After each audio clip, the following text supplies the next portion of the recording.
And what we wanted to do was see if there's a different economic model that can be used for a rural podcast network. But as we've gotten into it for the past year, we realized that it can be used literally for any distinctive network.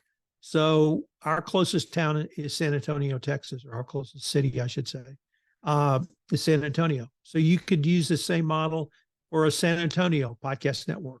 You could, at a podcast movement event, I met a woman who used this model, and it's where I got my idea from.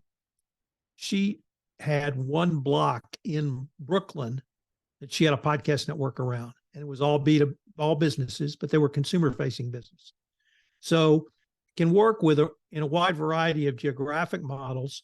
The prior economic model for a rural podcast network was to have one major or mega podcast, and whatever the topic might be, hunting, fishing, farming, wineries, birding, you name the topic, golfing, and then that would basically pay for the entire network, and you would have more pods built around that. Well, we didn't think we were going to have that sort of national or international podcast out of Kerrville.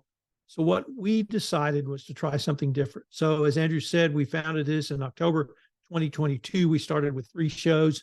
We now have 12, and we have 1,700 subscribers to the network. The significance of that number is there's just over 20,000 people in our hometown. And the newspaper that I'm going to talk about, we have a 3-day-a-week newspaper, has 3,000 subscribers. So we are fully half of what the newspaper is in 1 year in terms of subscribers. This is a list of our podcast network. And I put this here to show you really the breadth and scope. I've said this many times, and I will say it at the end of this presentation. In podcasting, the only thing that you are limited by is your imagination.